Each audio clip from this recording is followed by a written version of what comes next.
I feel like Dan Moriarty from NHL Cool Shots and Burst Training. We should have samples to hand out to everybody for Tough Tribe for Men. With that flow you got going. Thank you. Welcome, sir. I'm losing my hair. It's getting gray. Bring it back. My wife says, don't color it. Just stay gray. I'm like, thanks, honey. You don't age, though. I got to say you don't age. You're very kind. Thank you, Rod. I'm trying. You know what it is? It's the sun you're experiencing right now. It was 84 degrees yesterday. Sorry, Canada. I'm not sure what that is Celsius. Hold on. Minus 30. What is it, Moose? Minus 30. 55. I've never figured that out. Cut it in half. 29 Celsius. Yeah, okay. Okay. That's what I heard you. Take 30 off, then cut it in half, and you get Celsius. You're in L.A., born and raised? No, I'm from Massachusetts, born and raised. How long you been here? I've been out here for over 30 years now. And see why you stayed. Why leave? Seriously, yesterday was February 9th, Rod, and it was 84 degrees here. Why would I go anyplace else? My friends back in New York, it's miserable. I'm not going back. I know. Why? And everybody here is happy. Unless they're driving. Unless we're in traffic. And then we're miserable. How far was it for you to get up here today? I spoke to Clark this morning when I had a job this morning, virtual training job. I said, look, I'm done at 9 o'clock, 9 a.m. I'll get there right away. It could be an hour, it could be 20 minutes. Boom, 20 minutes I got here, no time luck. at all. It's a God shot. It's all luck.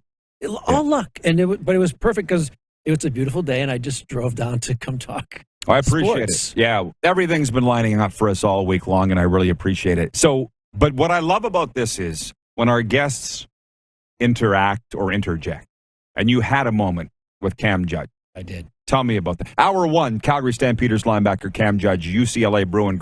Tell me about it. Well, one, when I found out he went to UCLA, I get perked because I coached for 3 years the UCLA club hockey team.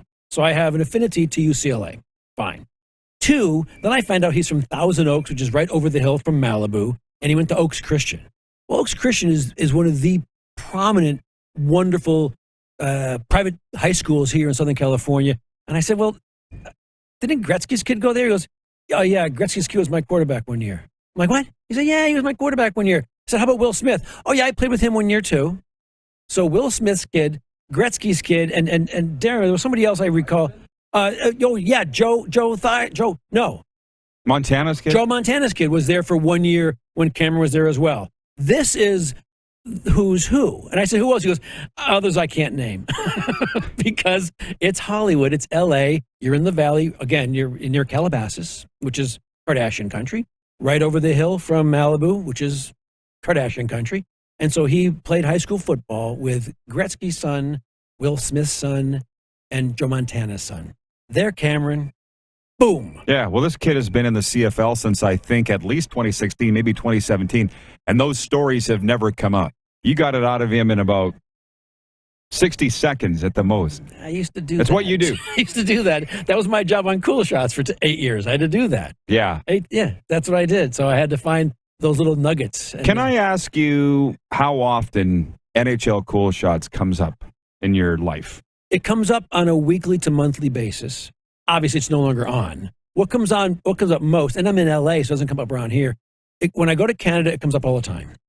And also, the big thing now online is the series Pioneers that I did, the 13 Pioneers, Gretzky, not Gretzky, Gordy to Lindsay to Makita, et cetera, to Beliveau. And unfortunately, they're all passing away. So that comes up often virtually.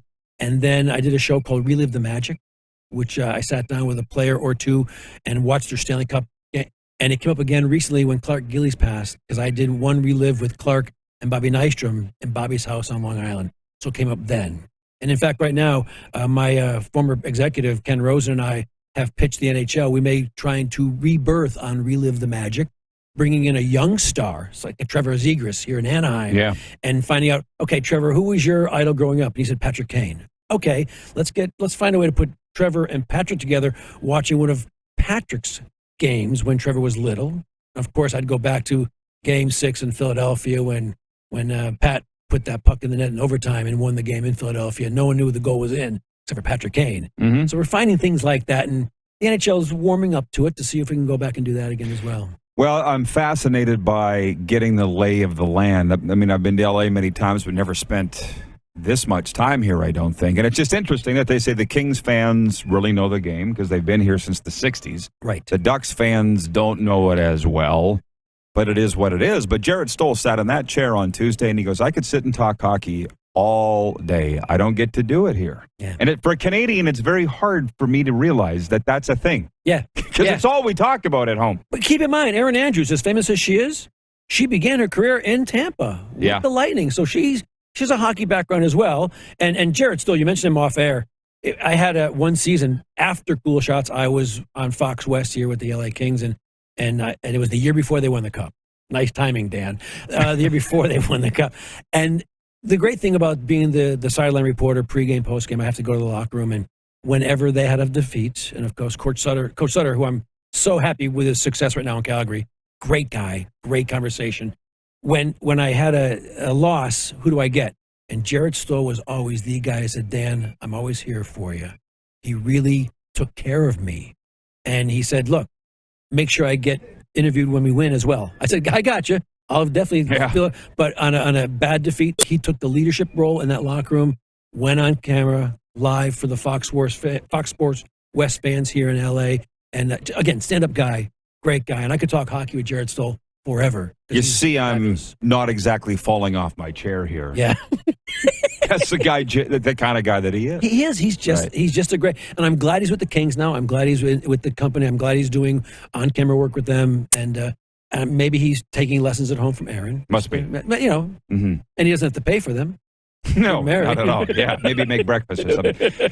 You came with a copious amount of notes. I did, not knowing where you're going to go, Rod. I just got notes. Clearly you're following the NHL very closely, so the news of the day, like Montreal firing Dominic Ducharme, is so old news. Yeah, that was, 12 hours ago? Right. Maybe 24? Dave Tippett out in Edmonton. He's got an LA connection. Now, that I heard this morning on the way here. Yeah. I had the NHL Network radio on. I'd heard Dave Tippett. It's like, oh, not surprised.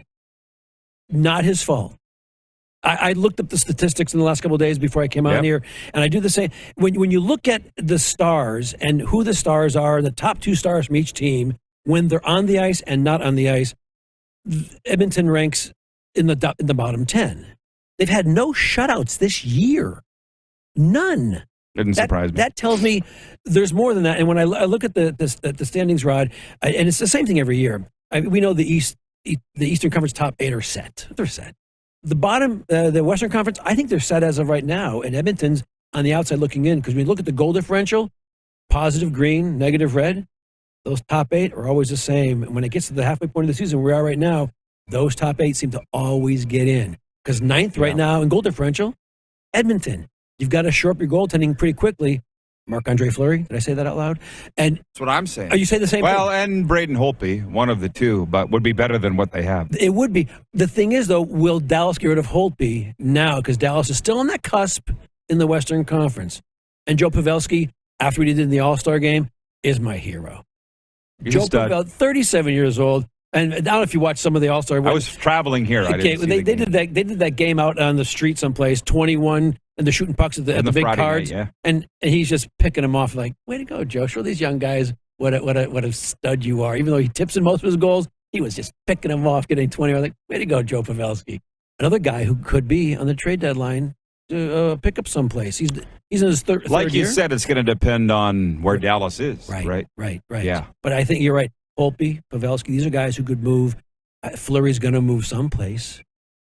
So I think Edmonton. I also think now that Tuukka Rask is gone, he looks good in those colors already when he was in Pittsburgh. Could Fleury be going to Boston, back to where I come from, or could he go back to Pittsburgh? He should go somewhere. He's got to go somewhere. Yeah, it doesn't make any sense. The season that he's had, like his numbers have been so bad. I think, like I've been around sports a long time, like yourself, Dan. He could be playing with a broken heart with what happened in Vegas. Yeah. He was the face of the franchise. He won the got run out of town. He won the Vezina last year. Yeah. The Vezina Trophy. He was the top goalie in the NHL. And you're right. He got run out of town, broken heart, and one of the best smiles and best interviews and best people in the National Hockey League. And usually, you and I, knowing the sports world, goalies aren't always that approachable. No. They're different. They're nuts. I was one. Okay. There you go. I don't mind saying it. You guys are nuts. Yeah. Anybody who wants to put those pads on, which look cool, by the way. I wore them playing street hockey. That's why we wore them in the first place. I wore them in street hockey. I didn't wear them on the ice. And they look cool, but when a puck's coming at your head 80 to 100 miles an hour, and blades and sticks in front of you, you've got to have a different cut about you. I could tell you something. Just pause for a second. I'm a certified recovery coach in, I'm serious, athletes, military, and entertainment. And the vast majority of my clientele is goalies. Really? Yeah. And it helps to have been able to say I've faced those shots too. I was there once. It helps a lot. Yeah. Anyways, goaltenders, yeah. Really? Yeah. That's a whole other thing. Yeah, not at any high level like these guys. Yeah. But either you've done it or you haven't. Yeah. Right? So beyond that, man, you knew that this would go all over the place. Go any place you want. It's amazing. I'll try and stay with you. In the National Hockey League for so long, it's always fascinated me. My dad worked for Dallas for 26 years, so I'm familiar with the Sun Belt idea of teams. It's amazing the glare on the 7 Canadian teams versus what there isn't the glare on the 25 in America. Right. It's like that 49th parallel is like a wall, a Berlin Wall. Because it is. Why? And it is, and it's not. You have your original 6. So when I'm in Boston, when I'm in Chicago, when I'm in New York with the Rangers, I get the exact same vibe from the fans that I get when I'm in Canada. I really do. When you come this way, you have a lot of Canadians living in Southern California, a lot of Northeasterners like me living in Southern California. That's why the LA Kings fans are there, and they've been there since the 60s. They're locked in. They know the sport. It's just that you're in LA with the Lakers, the Rams now in the Super Bowl, the Dodgers, etc. They're all here. They take a lot of the juice. But the Kings, when they're winning, like now, and when they won the Cup, the bandwagon was full, overflowing. The Ducks are different because it's a different part of Southern California. Again, they're winning, and so now people are getting on that bandwagon. I find there are a lot of choices. I remember thinking back to the 96 World Cup, the best of 3 between Canada and the U.S. And I watched a special again recently, and watching Lou Lamoriello, how he put his team together, and the U.S. players and how they talked about playing Canada. Because Canada, as Theo Fleury says, when we go in, we don't plan on anything but a gold medal. We're Canadians. Right. You have to knock us off. Well, in Canada, that's the one sport. I tell when I was on the radio like you, Rod, I would say to the American audience, look, if you put the passion of American football, American baseball, American soccer, and American basketball all together, you will not match the passion of hockey in Canada. And someone said to me once, you go through our neighborhood, Dan, I think pretty much 1 out of 6, it's like the Kevin Bacon 6 people removed or whatever it is. Everyone here is 6 people removed from an NHL person. And that's just our sport. It's how we live it. Rod, you have a hockey player on your $2 bill. Yeah. Okay? You don't have a single athlete on any bill in America. You just don't have it. That's the passion that I try and get the people to understand. And so, yeah, is it different? It's tougher. Yeah. Phil Esposito told me a long time ago when I was interviewing him, look, the reason I went to Tampa, I thought I had a place there. Half the year, there's Canadians in Tampa. They're all around that area. They all play golf there. And you see it now. The bandwagon's full.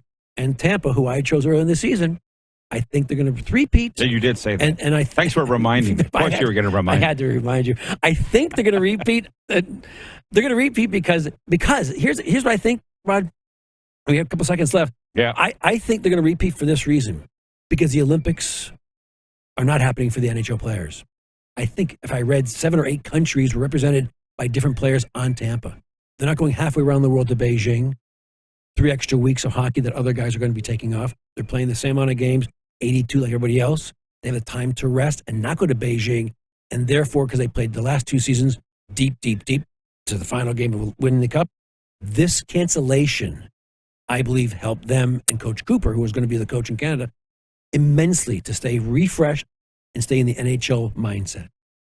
Well, I don't have a problem with that. They're good guys. But no, I don't have a problem with it at all. I'd like to see a Canadian team win the Stanley Cup, but nobody's really lighting the world on fire right now. Might be the Calgary Flames. Calgary looks fantastic. And I go back to Coach Sutter. I'm happy he's having that success there. And in fact, off camera, when I was working that year with the Kings, just a little sidebar, he would speak hockey extensively. However, when you spoke horses with Coach Sutter, he lit up. So he's happy in Calgary. The Jolly Rancher. Burst Trainings. Tell me about Burst Trainings. That is my communication public speaking company. It's what I do for a profession now. I created this company the past couple of years with 2 other coaches. We wrote our own content. We do our own work. We teach, coach, a lot of virtual now, not much live. C-suite, upper management, middle management. Teach teams, teach individuals how to communicate their message, their team's message, their company's message, both to their products, their clients, their vendors, and inside the world of their own company. It's going well? Team. It's going extremely well, knock on wood. We were forced to pull a fast one, and COVID came, had to reinvent ourselves. And it's been fantastic. And the content we're doing has been great, and just loving it. Thank you for You'll always be a success. There's no doubt about that. You're a good man, Rod. Thank you, Dan, sir. thanks for coming up here. Thanks for inviting me. Appreciate it. Oh, yeah. Absolutely. Enjoy the game. We didn't even talk Super Bowl. We didn't, but you know what? Go Bengals for no reason, just because they're not supposed to win. And I'm an LA guy, and I love the Rams. I just love that. Hey, everybody. Thanks for watching the RP Show on YouTube. And don't forget, we're live daily on YouTube from noon to 2 Eastern. If you like what you see, hit subscribe. And if you like the program, check around for other segments of The Rod Pedersen Show here on YouTube.